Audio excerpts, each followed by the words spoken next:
اترنا چاہیے تھا، لیکن وہ بھی الگ کہانی ہے۔ مری معاہدہ بنیادی طور پہ ججوں کی بحالی کا معاہدہ تھا، اور افتخار چودھری جیسے انتہائی جو ایک بائسڈ قسم کے جج کو بحال کرنا، اس کے پیچھے بھی پھر کہانی آئیں کہ وہ جنرل کیانی کا ایجنڈا تھا، ان کو لانے کے لیے جنرل کیانی نے استعمال کی میاں نواز شریف کو۔ بہرحال وہ الگ کہانی، لیکن ایک مرتبہ پھر وہ نوے کی سیاست جو وہ ایک مرتبہ پھر سر اٹھا رہی ہے، اور پیپلز پارٹی اور مسلم لیگ نواز ایک دوسرے کے سامنے کھڑے ہوئے ہیں۔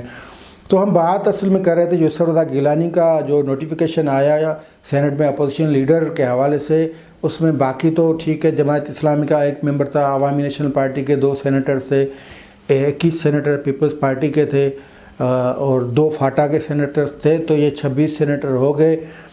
دلاور خان جو 27واں سینیٹر تھا، اور 3 سینیٹر وہ باپ پارٹی کے لایا، جس کے حوالے سے مریم نواز نے کہا کہ باپ کے سینیٹرز نے اپنے باپ کے کہنے پہ یوسف رضا گیلانی کو ووٹ دیا ہے۔ بظاہر وہ یہی کہہ رہے تھے کہ یوسف رضا گیلانی نے کو جو ووٹ ملے ہیں وہ باپ کے ہی ووٹ ملے ہیں، یعنی باپ کے جو باپ کو جنہوں نے جنم دیا ہے اپنی کوکھ سے، یعنی جو بلوچستان عوامی پارٹی جنہوں نے بنائی ہے، ان کے کہنے پہ باپ کی جماعت نے یوسف رضا گیلانی کو ووٹ دیا۔ یہ مریم نواز کا کہنا ہے، میں نہیں کہہ رہا ہوں۔ بہرحال تو یہ اس میں کنٹراورسی جو اس میں سب سے جو کنٹراورشل فگر ہے، جو متنازع تکرار جو شخصیت ہے، وہ دلاور خان ہے، جو 2018 میں کے پی کے سے مسلم لیگ نواز کی جو ٹیکنوکریٹ علماء کی سیٹ تھی، نشست تھی، اس پہ باضابطہ طور پہ سینیٹر منتخب ہوئے، اور پھر یہ سیاست دشمن، سویلین دشمن، جمہور دشمن ثاقب نثار تھے، انہوں نے مسلم لیگ نواز کے وہ سینیٹرز جو میاں نواز شریف کے جو ٹکٹس دستخط شدہ ٹکٹس پہ آئے تھے، ان کو 18-19 سینیٹرز ان کو آزاد حیثیت سے ڈکلیئر کر دیا، اور پھر وہ آزاد ہی بیٹھتے رہے۔ لیکن ان کی وہ مسلم لیگ نواز کے ٹکٹ تھے، لیکن سپریم کورٹ کے ایک آرڈر کے تحت وہ آزاد سینیٹر کہلانے لگے۔ اور جب یہ معاملہ ہوا، اس سے پہلے جب صادق سنجرانی اور یوسف رضا گیلانی کے بیچ جو انتخابات، مطلب چیئرمین سینٹ کے عہدے کا انتخاب ہوا، تو دلاور خان کے حوالے سے یہ بات مشہور ہو گئی کہ وہ صادق سنجرانی کو ووٹ دیں گے، یوسف رضا گیلانی کو نہیں دیں گے۔ پھر یوسف رضا گیلانی نے کل ایک بات کلیئر کی کہ وہ ہمارے ساتھ ہی تھے، تو یہ ساتھ وہ ووٹ کے دن تو تھے یا نہیں، لیکن یہ ساتھ انہوں نے جو اپوزیشن لیڈر کے لیے لکھ کے دیا، پھر یہ ثابت ہوا کہ وہ یوسف رضا گیلانی کے ساتھ تھے۔ یعنی انہوں نے اپنی پارٹی سے تو بغاوت کی، لیکن دلاور خان نے یوسف رضا گیلانی سے اس معاملے میں وفا کی۔ اعظم تارڑ کو انہوں نے سینٹ میں اپوزیشن لیڈر بنانے کے لیے وہ لیٹر نہیں لکھا یا کنسنٹ نہیں دی، اپنی رضامندی نہیں دی، یوسف رضا گیلانی کے لیے رضامندی تھی۔ اب ایک اسٹوری یہ ہے کہ یہ دلاور خان جب صادق سنجرانی کے خلاف عدم اعتماد تحریک لائی گئی تھی، صادق سنجرانی سے ان کے ساتھ بہت گہرے تعلق ہیں، کسی نے یہ بھی کہا ہے کہ ان کی کوئی پارٹنرشپ ہے، ٹھیکے وکے جو ملتے ہیں، ویسے یہ کاروباری بندے ہیں، اور منشیات نہیں وہ ٹوبیکو کا جو کم کرتے ہیں وہ کاروبار ان کا ہے۔ منشیات میں غلطی میں کہہ گیا، وہ نہیں کہنا چاہیے، ٹوبیکو کا۔ تو ٹوبیکو کو معاملے میں سینٹ میں ان کے خلاف تحریک استحقاق بھی آئی تھی، وہ میں آپ کو بتاتا ہوں، اس کی ڈیٹ میرے خیال میں 2020 میں تھی، لیکن یہ 2020 میں ایک پپس میں کچھ اپائنٹمنٹس تھیں، تو بلکہ 2019 میں ان کا وہ آیا تھا، اشتہار آیا تھا، اور دلاور خان کے ایک فرزند ہیں، ان کو پپس میں تقریباً یہ 18 یا 19ویں گریڈ کی پوسٹ ہے ڈائریکٹر کی، ان کو یہ نوکری ملی تھی، جاب مل گئی تھی۔ اور پپس کے جو روٹیشن کے بنیاد پہ 3 سال کے لیے جو چیف ایگزیکٹو ہوتے ہیں وہ سینٹ چیئرمین یا اسپیکر ہوتے ہیں، اور اس بار جو 3 سال کے لیے چیئرمین تھے، اب نہیں لیکن پہلے مطلب 2020 تک وہ صادق سنجرانی تھے، اور صادق سنجرانی نے اپنا اثر رسوخ استعمال کر کے ایک اس دلاور خان کے بیٹے کو، اور ایک یعقوب ناصر سینیٹر تھے، وہ بھی مسلم لیگ نواز کے تھے، تو ان کے بیٹے کو دونوں کو ایڈجسٹ کروایا پیپس میں، پارلیمنٹری جو انسٹیٹیوٹ ہے اس میں۔ تو یہ کنفرم ہے، اور اس کی اپائنٹمنٹ وہ لیٹر بھی میں دیکھ چکا ہوں۔ اور اس کے حوالے سے ایک کیس بھی چل رہا ہے اسلام آباد ہائی کورٹ میں، وہ کیس لمبا ہو گیا ہے، اور اس کیس میں درخواست گزار کا یہ کہنا ہے کہ پپس میں جو جاب ملتی ہیں اس پہ صوبائی جو کوٹا ہے ان کو نظر انداز کیا جاتا ہے. تو پپس کی طرف سے صادق سنجرانی کی طرف سے جو جواب داخل کیا گیا اس میں کہا کہ ایسی کوئی بات نہیں. اب میں آپ کو یہ اس کا عکس بھی دکھاتا چلوں کہ یہ جو دلاور خان ہیں انہوں نے 2020 میں تمام سینیٹرز کو ایک سگریٹ کا جو پیکٹ تھا وہ اپنی طرف سے جو انہوں نے بنایا تھا وہ تحفے میں دیا. ان کا نام ہی دا سینٹ وہ رکھا گیا تھا اور اس معاملے پہ ان کے خلاف ایک عدم اعتماد تحریک آئی. اور عدم اعتماد تحریک لانے والے کون تھے؟ وہ تھے پیپلز پارٹی کے جو سینیٹر ہیں سکھر سے اسلام الدین شیخ صاحب وہ لائے. اور لمبی چوڑی اس میں لسٹ دی گئی ہے کہ یہ جو انہوں نے کیا ہے دلاور خان نے جو سگریٹ جو بنائے ہیں اور سگریٹ کا نام ہے سینٹ ہاؤس. ہر ممبر کو اس کا جو مطلب کیا کہتے ہیں ڈنڈا کہتے ہیں یا 12 جو درجن وہ دیے تھے. اس پہ یہ ایک عدم اعتماد نہیں استحقاق تحریک لائے تھے. اور اس استحقاق تحریک کی میں آپ کو تاریخ بھی بتا دیتا ہوں. یہ تاریخ ہے 24 جولائی 2020. تو دلاور خان کے خلاف اس تحریک میں انہوں نے بتایا تھا یہ ایک تو سینٹ آف پاکستان کا سینٹ ہاؤس کا نام دے کر انہوں نے استحقاق مجروح کیا سینٹ کا. اس کے بعد یہ جو سگریٹ بنائے گئے ہیں جو تحفے میں دیے گئے ان پہ سینٹ ہاؤس جس کا نام ہے اس میں جو انسداد منشیات یا یہ جو جتنے بھی قوانین ہیں ان کی خلاف ورزی کی گئی ہے. کیونکہ یہ قانون ہے، یہ لاء ہے کہ پاکستان میں جتنے بھی سگریٹ بنتے ہیں ان پہ سگریٹ نوشی صحت کے لیے مضر ہے، وہ نہیں لکھا گیا. اس کے بعد اس استحقاق تحریک میں کافی کچھ لکھا گیا ہے اور یہ بھی کہا گیا ہے کہ جو قوانین ہیں ان کی خلاف ورزی کی گئی ہے کیونکہ یہ لکھنا ضروری ہے. اور جو وارننگ ہوتی ہے، بلکہ وارننگ جو ہوتی ہے وہ وارننگ اس میں شائع نہیں کی گئی اس کسی بھی پیکٹ پہ.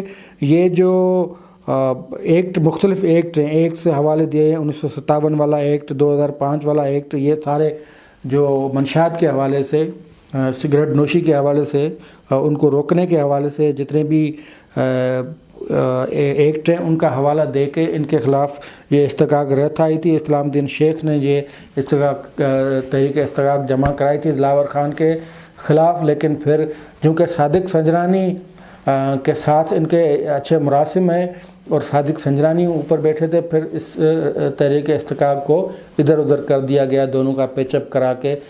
وہ چودھری شجاعت والی بات مٹی پاؤ، وہ مٹی بس اس پہ پا دی گئی.